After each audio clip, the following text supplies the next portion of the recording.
Aye, as I was saying there to the fantastic Bruce Randy, it's not just the Empire biscuit and freedom fries. There was also what is known as Liberty cabbage.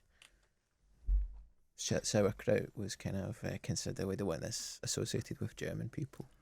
The Americans had to change a lot of things because two wars with Germany, and they're essentially a German society. Yeah. So Frankfurt has become hot dogs and so on. You know, they're essentially Beef just burgers. an outgrowth of European Protestantism, and they're Germanic. Mm-hmm.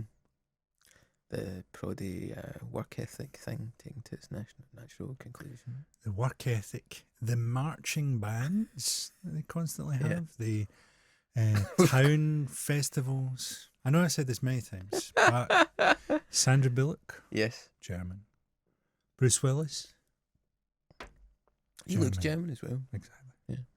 That's going to be German guy who's lost his mind. If you're interested in this theory as a whole, scour back to the episodes where we detail It was how a whole episode. Die on it. Hard is essentially a discussion of the different types of Germanness that modernity offers, and it's Hans Gruber's archaic Germanness saying, let's get some money, whereas Bruce Willis, John McClane's modern American Germanness is saying, no, there is the spectacle, there is thrills beyond money, there are fireballs to outrun, we can enter the virtual realm with our Germanness. There's a divorced partner who's about to be stopped by her boss, and if you are willing to enter into the spectacle, he can be killed by your shadow, uber German self.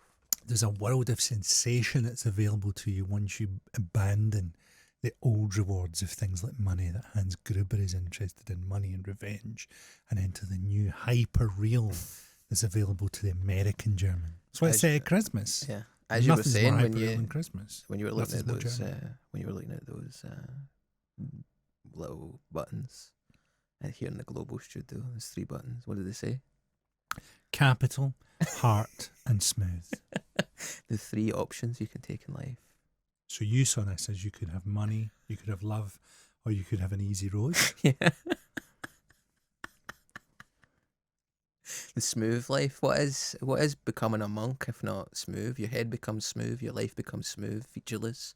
I'm not saying smooth necessarily great. Just your genitals essentially become smoothed over. they might as well be. Did you hear about that Italian monk who never ever met a woman? No. He lived till he was 52 and he died, and he'd never seen a woman or spoke to a woman. How do we know this? He said it, and then he died. Maybe he was talking shit. Sounds to me like he'd committed a variety of MasterChef style crimes. But MasterChef had gone on in his past. I've never even seen a woman. I've never seen a woman. I love God. Shut up, you fucking pedo. Dead pedo. Anyway, we're here for another episode of the Mailbag.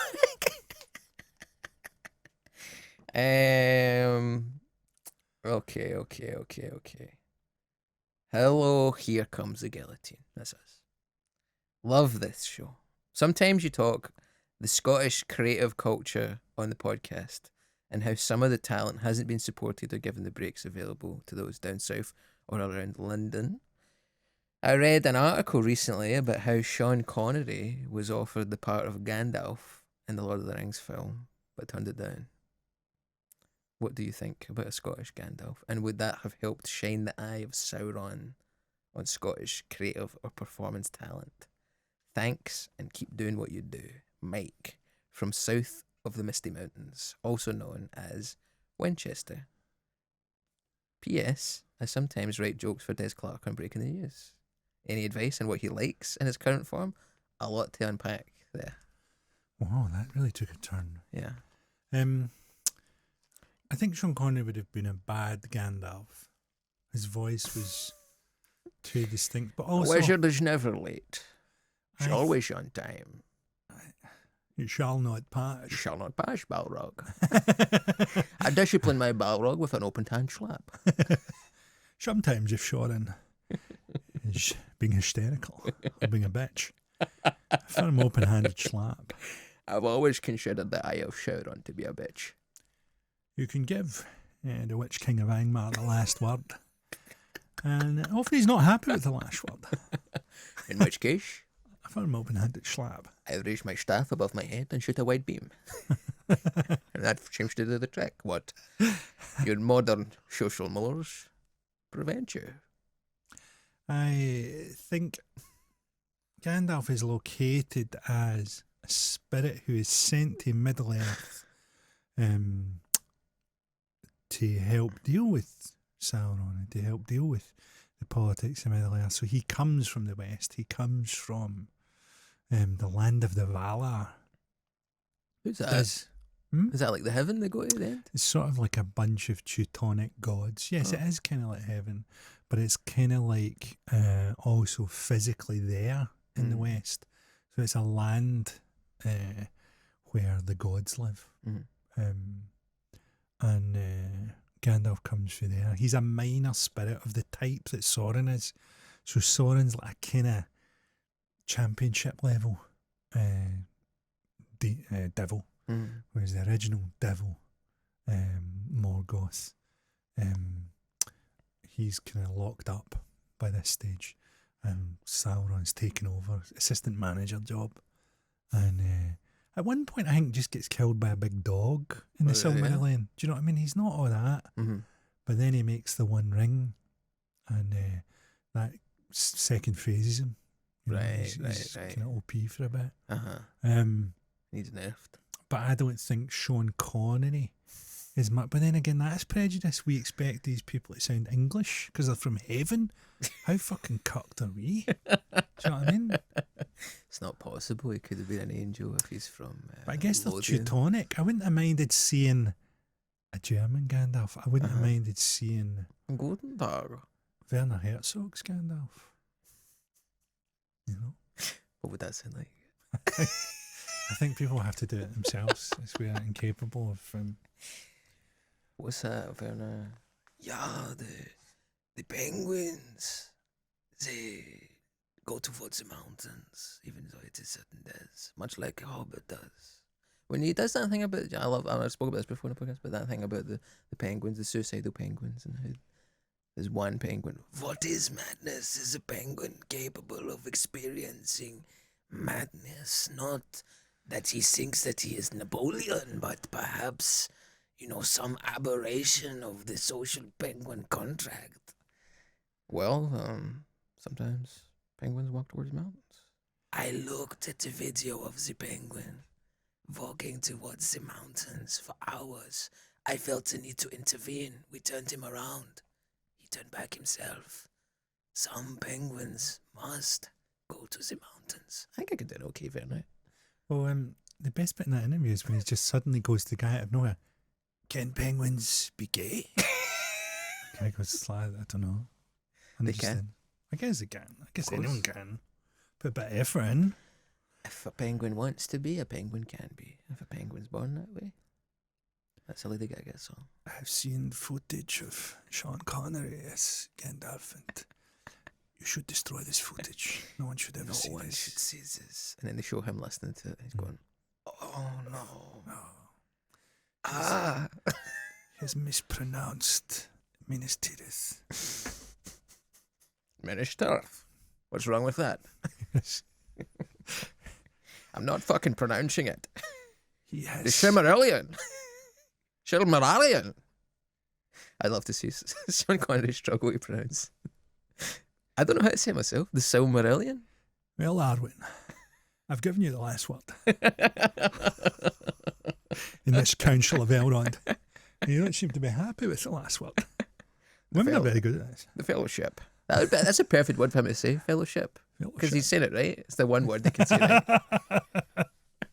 Fellowship. What, fellowship? No.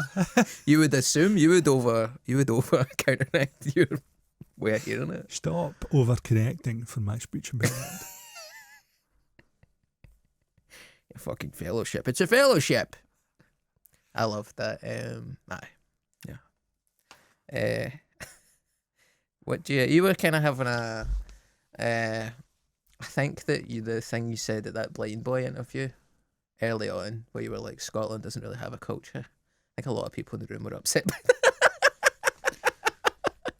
They seemed kind of, we've got culture, we've got tote bags.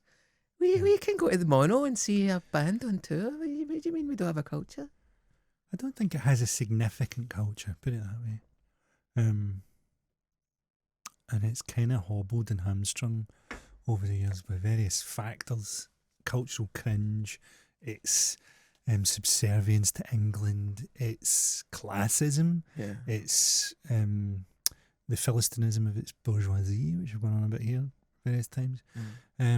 But, you know, compare it to modern Irish culture. I remember being a teenager and being in bands and stuff. Everybody wanted to learn how to play the guitar. I think based on the popularity of Guitar Hero and School of Rock and stuff like that. Everybody bought an SG and a Fender Stratocaster and learned how to play the guitar. But people didn't learn how to play music. They learned how to play the guitar. Like, nobody learned how to make stuff. We just learned how to do it. And if you brought the idea, like, let's do an original song, people would be kind of like, nah, it's cringe. Let's just play AC/DC or Led Zeppelin or Metallica or the Arctic Monkeys or Kings of Leon or Vampire Weekend. Like, let's just copy people. I remember writing with and for people early on, right? I guess mainly for. And there'd just been a huge kind of mental roadblock to doing anything good. To the point that people would often kind of almost violently resist it. Remember writing this guy and going, oh, we could do this, or we could change that line that way. And he's going, that's a bit like a thing in Monty Python, isn't it? Or something like that. It'd always have some thing of what was wrong with this line. And I would go, what bit? What, you know, let's get it out. What's the thing that you think that's like? Mm-hmm. And he would talk about something. So it might be a line about, say, Wimbledon or something. Mm-hmm. Go, there's sort of a Monty Python sketch about tennis. Right. And you're kind of like, this is completely unconnected. And what you're doing is you're hearing something that has some quality to it or some novelty to it and going, oh, I could do that. Mm-hmm. And then going, oh, God, no, I couldn't be good. You know? And you kind of got to fight your way through that in the sense of Scottishness. But like, because I did it with quite a few people, I experienced quite a bit of that, of going, oh yeah, there's kind of actual mental roadblocks to creatively achieving things here. Do you know what I mean? And maybe it's easier if you're a novelist or something, you just sat on your own, typing up your own kind of vision or whatever. But certainly in collaborative things, there was always a lot of cringe. Yeah. I find maybe you look at the kind of great Scottish creative people and you go, there is a kind of trend of neurodivergence and autism. It's almost as if you need to not be willing to be part of the culture. Yeah. Or the so-called culture. Yeah. And you need to be. There's the people I admire, James Kelman or Callum Easter or Rachel McLean to an extent as well. I guess you've got to be fucking collaborative if you want to get shows and galleries and all that kind of stuff. Yeah. But they are very much doing their own thing, do you know what I mean? So she's filming all her own videos, doing all her own costumes, doing her own edits, and she's the only actor in it and all that kind of stuff. Look at Lemmy, And Lemmy. He was just everything he did, he was just shaving off more and more people who were involved in it from Lemmy's show. But maybe you just need to abstract yourself from the general anchor that is the rest of the culture. Do you know what I mean? I think there's always contained within any complaint about culture is contained within. So let's try and be better. It's kind of part of the message. So I think when I was younger, and I would go, oh, it's a bit shit that we only get these fucking 2 sitcoms a year, and this sort of very base level offer that we get from Scottish culture. Well, now you get one sitcom and one yearly sketch show. If you're lucky. And now I just kind of accept that doesn't change, and I guess basically, next year I'm just planning on just writing and not doing any other kind of work at all, and just seeing if I can kind of isolate myself and do something that interests me and like entirely, so that I'm entirely happy with the thing, rather than most art is collaborative, and if you go into something like theatre, you don't get intensely collaborative. But in Scotland, that comes with a lot of minuses of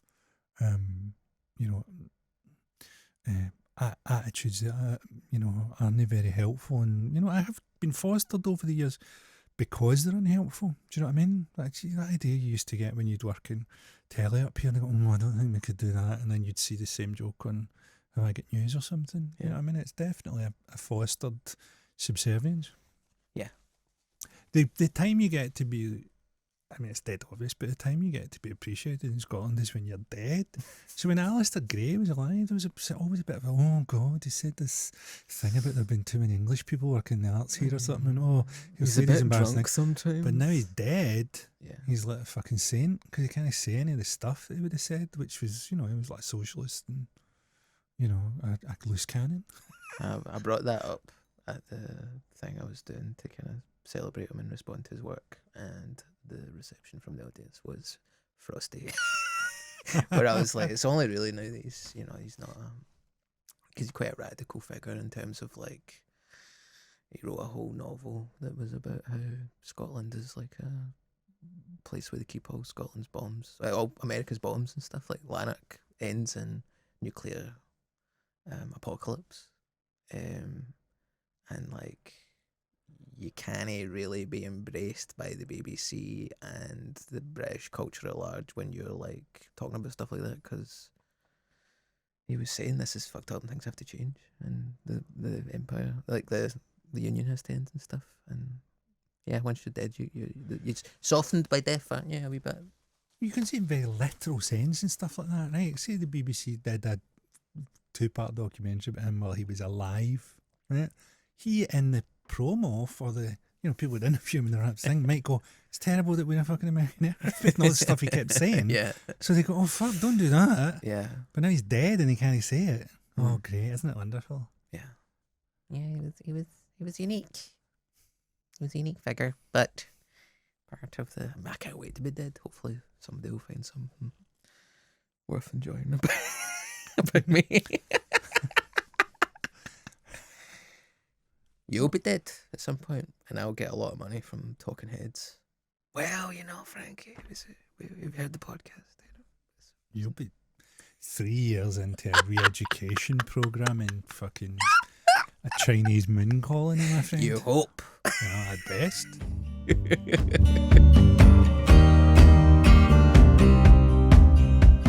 What a cool question. Scottish Gandalf. What does Des Clark want for his... What does any advice on what he likes in his current form? Des likes wrestling. He likes darts. He's a big sport guy. He loves sports. And he's a real...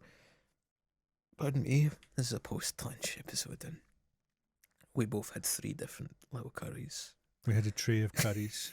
We had the tally tray, which is not tally as in an anti-Italian slur from the early part of the 1900s. Nobody loves Italy more than me, Christopher. Nobody loves Italy more than me and you.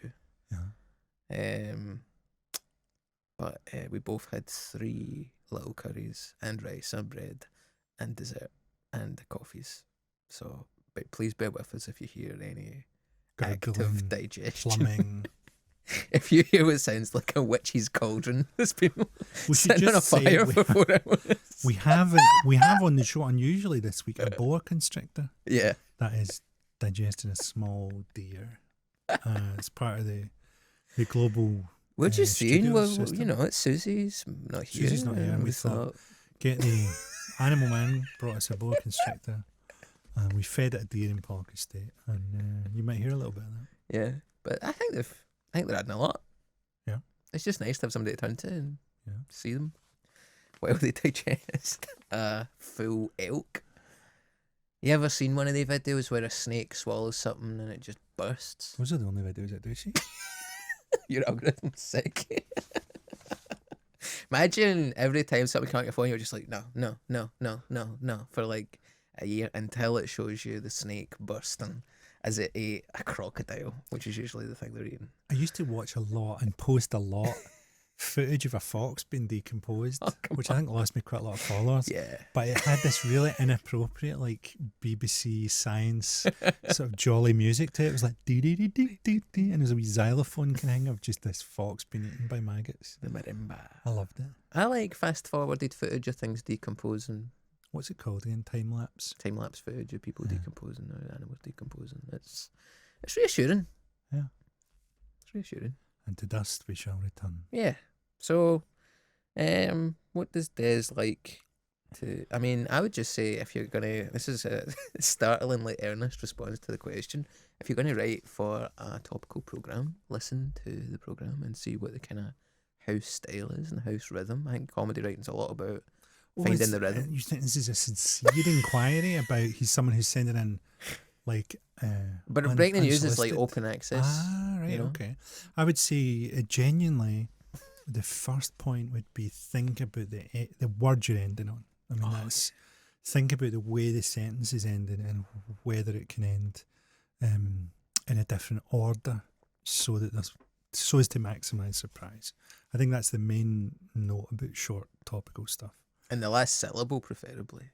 Well, yeah, I mean, sort of the later the better.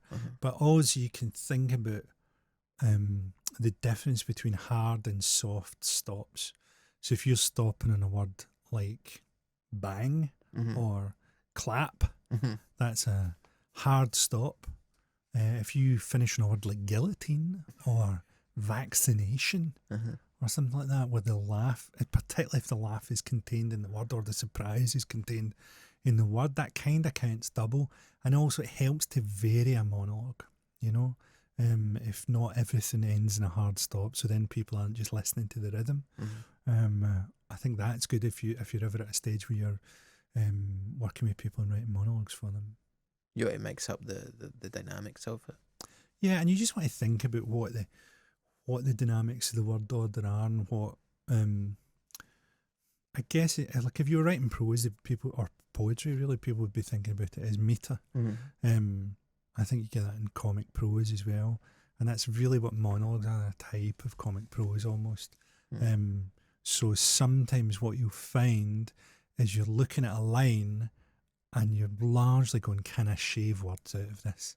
Does this still maintain the same impact with less words? That's what you're doing as a stand-up. And sometimes when you're writing for broadcasting, you're just trying to get the right rhythm to it, so you can actually kind of find that you're adding words or you're changing the word choice.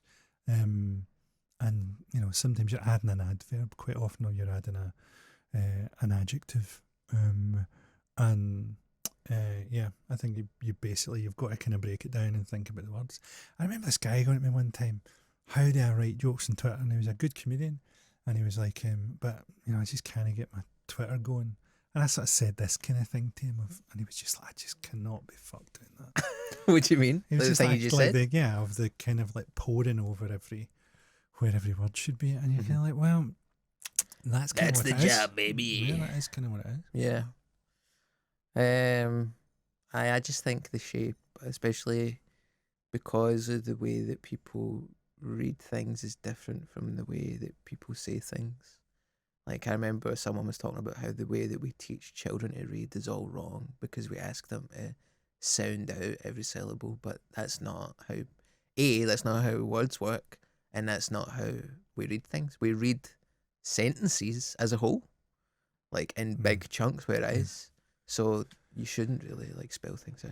And I think that's different from the way that we hear things, which is like if you're reading a sentence, I don't know about you, sometimes I skip to the end of the paragraph and then go back and read it, and it's like all out of order. Maybe that's because I'm mental, but it's the whole thing has to look like a certain way. This is why there isn't a lot of funny prose. We might have talked about this when I did that book launch thing with you, but you know, people always go, "Oh, this is a really funny book," and you read it and you go, "I like smiled twice." That's just the funniest fucking thing about. Yeah, and there's not a lot of. There's PG Woodhouse, which I think is consistently funny. Even that breaks a lot of the rules of kind of comic prose, but the way that eye works when you're reading is that we tend to look at a sentence as a whole, see if there's any things we're going to struggle with. We do all this subconsciously, and the eye moves to the end of the sentence. And when you're writing a joke, like a traditional two-line joke, the surprise, the novelty in the comedy is generally contained at the end. So that you're dealing with the fact that the person has already looked at the end, and you've got to think of ways of tricking the eye and working around that. And often, like when I would write columns, I would insert jokes in parenthesis in the middle of sentences to try and stop the eye, basically, and go, oh, I can get to the end of that bit, and then have something on the end of the sentence. Yeah. But you've got to have a strategy for that, because most stuff I read, it's comic prose, generally hasn't really thought about that very much, and it means it becomes quite plodding. It becomes quite one-paced. Sometimes you see that when you're watching someone do stand up, you're like, you need to mix this up, you need to put a longer bit in here, or you need a couple of jabs or something that's just, you need to just disrupt this. It's difficult for new people, isn't it? Because you're just like, the skills. Sometimes the advice is you need more good jokes. That's like a key thing, though. So like when you first start out, it's a bit like a new comic. This is the standard new comic thing is, I've got this set, it's blowing the roof off, I've got 10 minutes, but I can't slow down. And sometimes I get booked for 10 minutes and I've just gabbled this thing. And you go, aye, that's because you don't know it well enough. So it's actually a really simple problem, and you just need to learn it better, and then you can pause on the big laughs, and you can learn how to ring everything out in that 10 minutes. And then, so you've talked to those people, like when I used to do classes and stuff, they think, I've got a really big problem, because I can never stop, it's like falling down a flight of stairs. And you're like, you just need to know it better. And then you get people who sort of quite complacently go, they've been 20 minutes for a year or 2 years, and they'll be like, it's good, but I find I can't speed up. Do you know what I mean? So you're going through it all at one pace, and you sort of think, you go on in other people's storm and you just do okay, and you find it's all kind of one pace. And you're like, that's actually quite a big problem, because you need more big laughs in there. That's why the person who's killing it can slow down and speed up, because they have the control that's given to them by big laughs. And that's a kind of horrible note to give someone, to go, well, you need to go away and write better things. Big time. There you go. It's a technical conversation about comedy and a discussion of... To be fair, it was from a comedy writer who I'd imagine is trying to get into the game and is doing Breaking the News. I think it's cool that there's kind of open access things like that. And there's one in England as well, isn't there? BBC News quiz is open access, is it? Am I talking shite? They have a writer's room, but maybe as well. I would say as well... DMs are open, it was called. It was the new open access BBC Radio 4 thing. If you're doing that kind of work, or you're trying to do that kind of work, front load your stuff. I mean, it's so fucking obvious, but just put the best 10 fucking jokes at the top. Put the bangers at the top. Try and write more than they'd expect, because then they're like, fuck, is this someone we should be hiring? I would also say, don't be too concerned about their voice. I know everybody is the opposite of everybody else's notes, so take that into account, because everybody's like, oh, I really learned to write in their voice or whatever. Like, a good act or someone worth writing for doesn't need it in their voice. They'll make it their voice. Yeah. And Des is fucking... Look at Dez's voice. He can have anybody's voice. Sometimes he's a boa constrictor who's posing as an actual boa constrictor who's replaced Susie in the studio, who's looking at my legs, the snake, and it's thinking... That baby deer that he consumed looked a lot like Susie. We only have his word for it. Really. It was wearing Converse. He was wearing a Fred Perry polo shirt. Nah, Susie's okay. I got a text from her. Yeah. She said I'm inside. I don't know what that means. Well, there you go. Thanks. And again, that's Mike from south of the Misty Mountains. Thanks a lot, mate.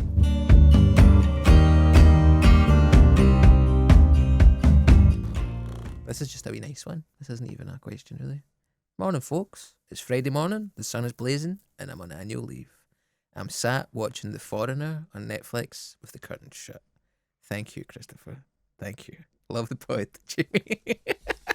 Not a question, just a guy watching a Jackie Chan versus the IRA. Oy. I wonder what he would make out of this kneecap stuff. I'd like to see that. Jackie Chan as kind of Keir Starmer's enforcer. He's kind of... He's lost his family, hasn't he, to the IRA? So he's just kind of going, you know what? Fuck it.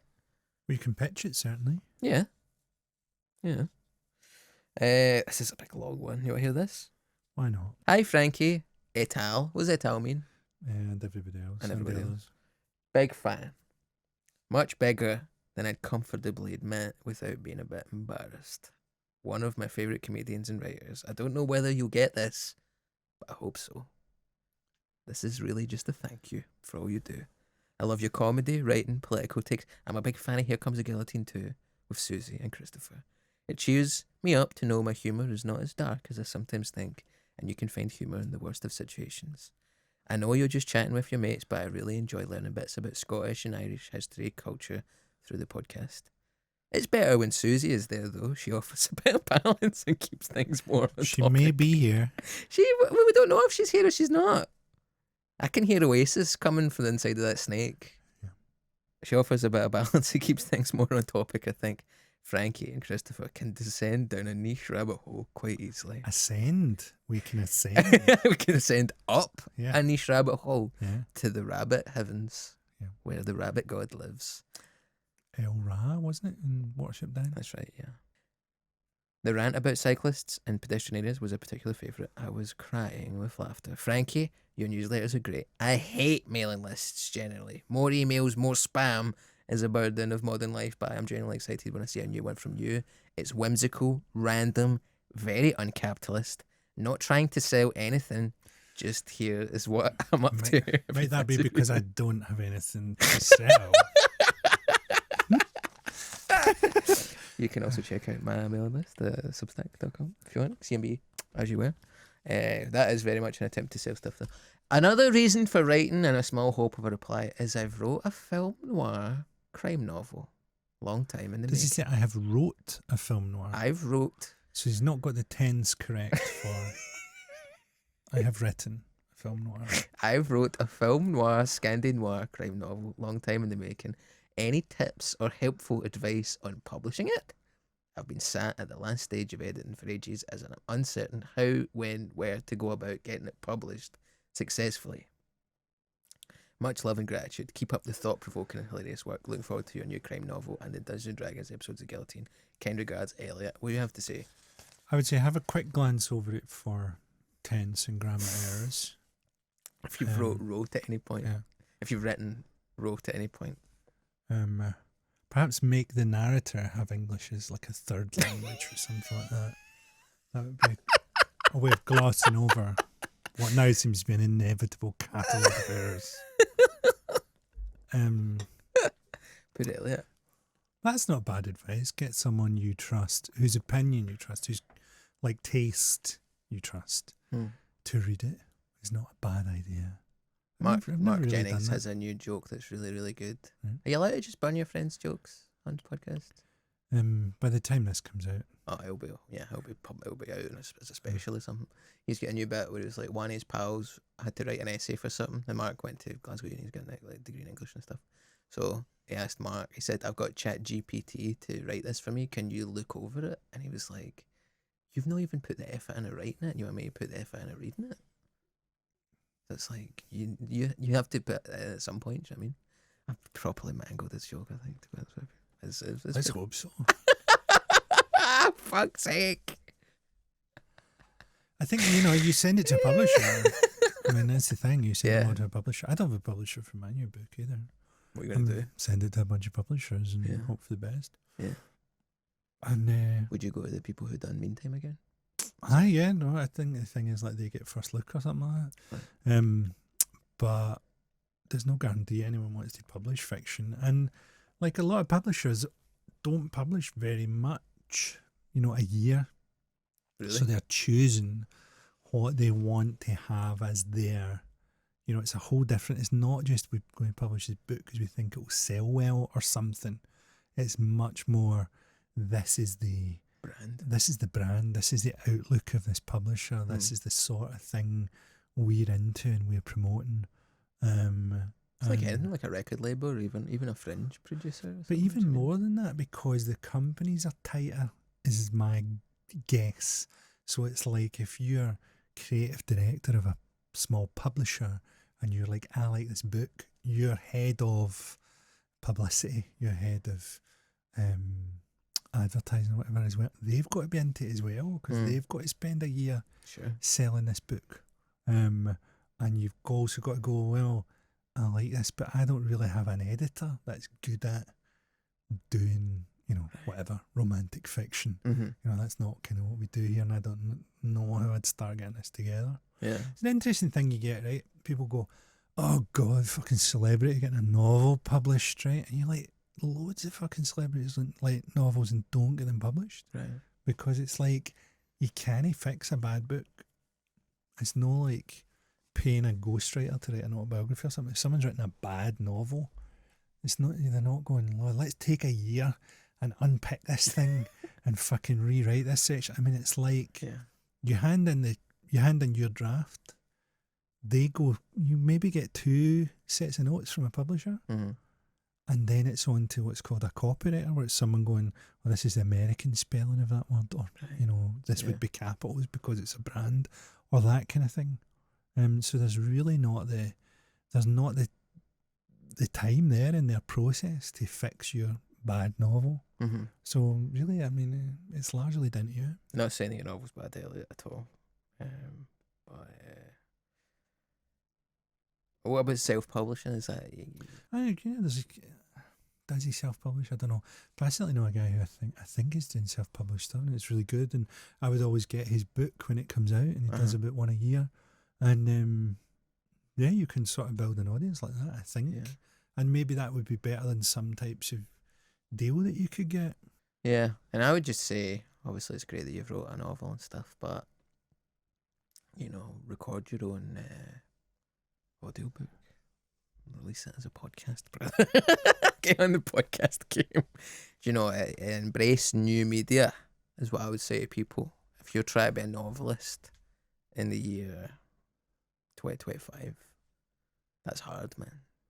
It's kind of not a dead medium, as people read books, people buy books, but I think you kind of have to be known to really shift any kind of copies, Would people be buying Osmond's book if he wasn't the guy from Pointless, among other things? Do you know what I mean? Yes, because they're streamlined for, accessibility and they're tight and all that type of stuff. But I think his face, that guy, he seems clever. He seemed like he'd write a good book. I think you have to be the type of famous person who seems like they could write a good book. Yeah. Even if Danny Dyer wrote a fucking brilliant Roman a Clef buildings fucking coming of age thing about growing up in a Cockney war zone. Or medieval France. Perhaps Perhaps both. Perhaps in a kind of Charlotte sometimes. He goes to sleep in a bed and he wakes up as a kind of Anglo-Saxon. A knave. Yeah. I would read that. If Greg Wallace wrote a sort of Colm Tobin style book about young Irish women travelling to America in the 1920s, I don't think it would sell very well. I don't think he'd be able to publish it. He'd be pulling the pudding off just as he wrote it at the very thought. Yeah. Ship full of sweaty Irish women. 4-page descriptions of food. Unable to complete the fucking manuscript because he's too busy. Dies from dehydration, just like one of the passengers would on the ship. Yeah. It's Imagine if that ever happens. Somebody poetic... writes something and it affects them so powerfully that they can't even publish it because they're driven mad by their own fucking outpourings. I said to my pal, I'm sort of trying to finish this code of crime novel as society is disintegrating, and he was like, that's a kind of novel. That's a better idea for a novel. The meta. Yeah. The meta I think, though, there's a slight thing that I feel sorry for authors with a bit of a profile, because I don't really get this because I don't really do the press stuff, but you've got less chance than ever of selling books, right? And it used to be that they just published them going, fucking one thing in 100 sells. Mm-hmm. Let's get the cover right. Yeah. And let's try and get you to do Hey on Why or something, right? But now, because of the Richard Osmond success, if you're a new author with a bit of a profile, you've got pretty much no chance of selling books. Coupled with publishers who treat it like a lottery ticket. So this could be the next. This could be the one. This could be the next fucking Osmond. Yeah. So I certainly know a couple of people who feel they had to do a load of intrusive press for books that clearly we're only ever going to sell so many. You know what I mean? And you end up doing these fucking 3-page interviews that mention the book at the bottom. All the publicity for books is always really funny. They go, "Oh, we can get you to set the crossword for the fucking Guardian this week or something, and we'll put a link to the book." It's always some. You really need to learn bizarre... how to make crosswords. No, but I think that was one someone got asked to do. But what I think I'd love to do. there's things like, what's your favourite socks or something? Some wee bit that they do in the fucking Financial Times weekend, and you get to fucking write 300 words about socks, and then at the end they put a link to it, and you're like, nobody is reading my Danny Dyer medieval Knave novel off the back of this socks patter. Knave / slag, I believe was the working title. Wake up in one world with a knife, go to sleep, and fucking slag, innit? Fucking hell. Please check out Danny Dyer and his daughter's podcast. Also He has some available on the bad Global meat Player. and starts behaving like a slag in medieval England and a knave around a fucking Cockney car dealership. He wakes up in the fucking, what they called, the stocks. People are throwing tomatoes. He says, I was just at a rave last night. Damn. Ruins a car sale by talking extensively about his goshawk he's been hunting with. I mean, let's make it. Let's make it. I think there's also that thing, it's hard to feel really sympathy for Tom Hanks, but that thing of like when he, not to go on about my favourite podcast, the Adam Buxton podcast again, but Adam Buxton says that one of his least favourite episodes of his own podcast was when they got Tom Hanks and he was buzzing for it. But then Tom Hanks was there to promote his book of short stories, and he thought that this podcast wasn't like an informal chat with a guy who's introduced it by walking his dog. He thought it was like a literary salon, and he was really perplexed and like upset by the line of questioning, the quite friendly, casual line of questioning that Adam Buxton was doing. He thought it was like the fucking London Book Review or something. I think if you get upset by Adam Buxton, maybe take a look at yourself. Take a look at yourself, Tom Hanks. Yeah. Couldn't believe he was in the new Wes Anderson film, The Phoenician Scheme, because he was supposedly... We're talking Buxton, we're talking... I'm talking... I don't think it's that out of the idea possibility that Buxton could be part of the Wes Anderson. He was in fucking Hot Fuzz. And the other cunt. And Richard Ayoade was in... Yeah, no, what do you mean, Joe Cornish? Yeah. They were together, they're a kind of Anderson-ish. Do you know what I mean? Anderson-ish pair. Yeah. Have you seen The Phoenician Scheme yet? No, and I never will. Oh, It looks bad. it's good. Well, it's something. It's definitely something. When I get Wes on this podcast, man. Once the snake dies. As a regular third guest. Yeah. Susie, I'm afraid, she's too busy these days. Too busy to podcast. Replaced by Wes Anderson. Wes Anderson. Hi guys. Hi. You know, when I met Owen Wilson. What does he sound like? I mean, he's kind of a Texan guy, Wes Anderson. He's from Texas, I think. Well, when I met Owen Wilson. When I decided to do a film about an oceanographer, I said, it's got to be Bill Murray and Steve Zissou. There's no way he sounds like that. It'd be great if he did. The Paris Review. What was that one he done? The Paris. You saw that one in set in France? It's black and white. Oh, it's great. It was something to do with the letter. Yeah. The fuck was that? He's from fucking Boston now. Dog of Isles wasn't my best work, was it? Imagine it just came out that Bill Barr had done all Wes Anderson's movies and it was just a character he'd made. Just, I did that. Yeah, I did it. Yeah. You know, symmetry. I love that shit. That would bring me no limit to my joy. Well, there you go.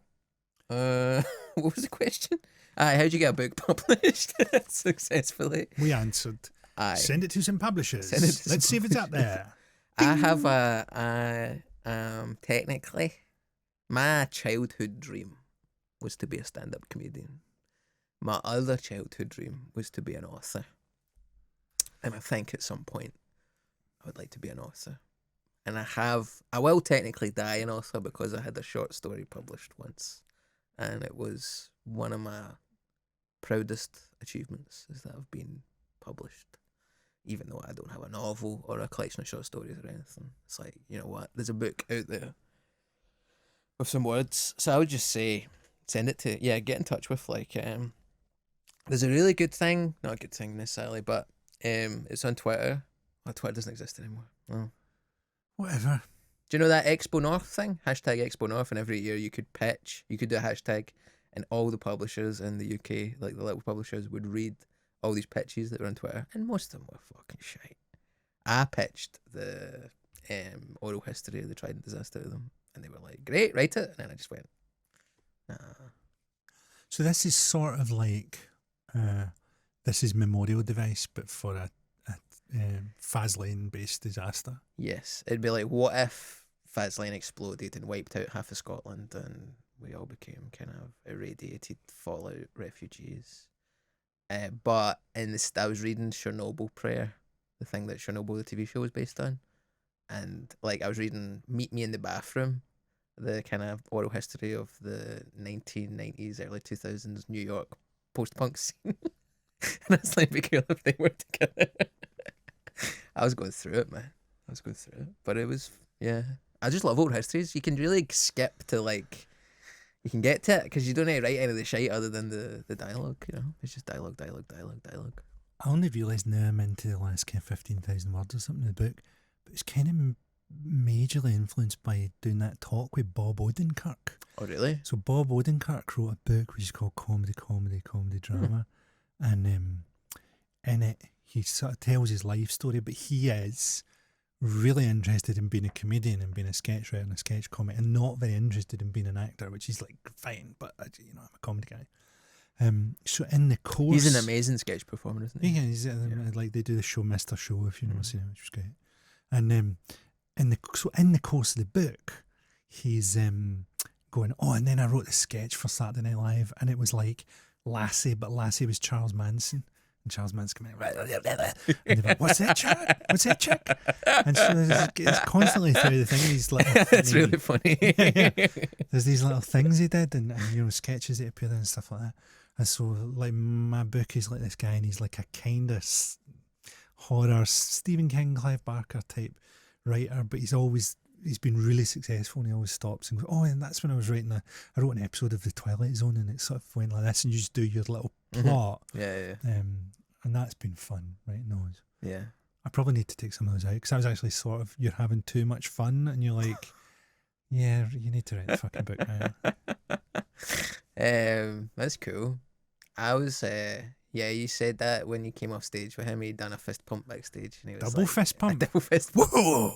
Woohoo! Was this before or after his heart attack?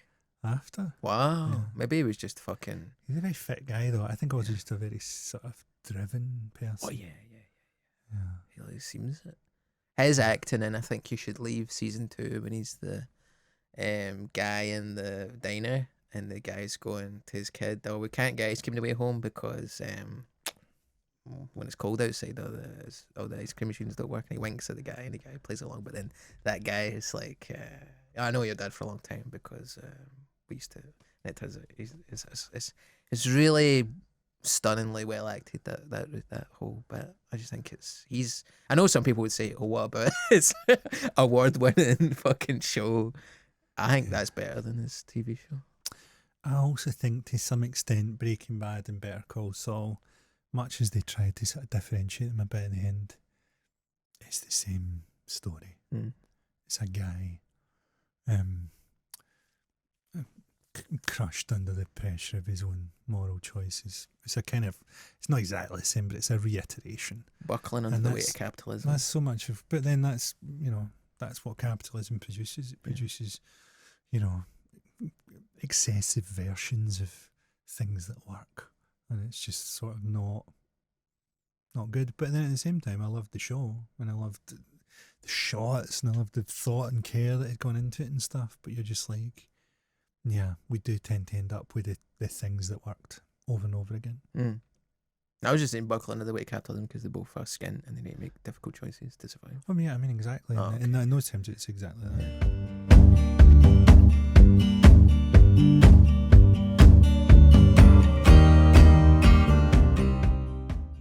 We were discussing the how in Scotland it's the Empire biscuit, but it used to be called the German biscuit, and in World War One they were like, we can't be saying things are German, so we need to call it the Empire biscuit. But then I was looking up a list of things, and there was like freedom fries, but then there was also, what was it called? Something cabbage. They tried to de-Germanify sauerkraut, and it was called like freedom cabbage or something like that. What was it called? A minute. Can I borrow your toilet ticket? Yeah, of course. The best Empire biscuit I've tried recently is from Inverness Cali Thistle's ground. It's so good. It's like homemade. That was really the most Andy Logue thing I've ever heard, brother.